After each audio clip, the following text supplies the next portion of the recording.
Mourners gathered this week to celebrate the life of the TSA agent who was killed in the LAX airport shooting.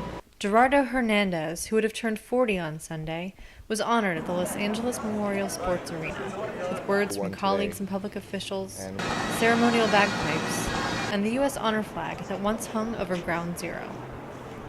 The shooting has brought up discussion of public safety and what can be done to prevent potential future attacks. We are going to look in combination with LAWA and with TSA at all the precautions that we take at LAX and make it as safe as we can possibly make it. Travelers at LAX say they've noticed heightened security since the November 1st attack and that they're glad for it. We're living in a different world. I'm all for as much security as we can get.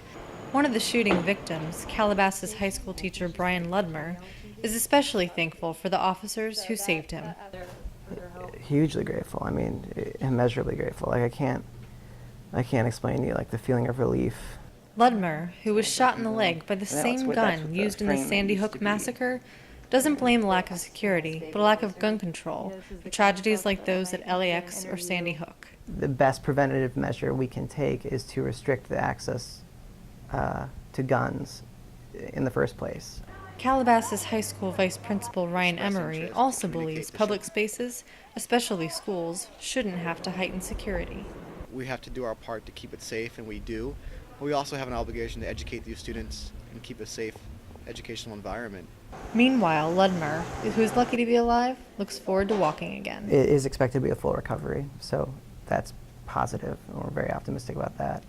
Gerardo Hernandez, however, was not so fortunate. Tragedies like this are a reminder that even the most secure public places are sometimes vulnerable to unpredictably violent forces. But how that will change common practices in places like schools and airports here in Los Angeles remains to be seen. I'm Cassie Paton reporting.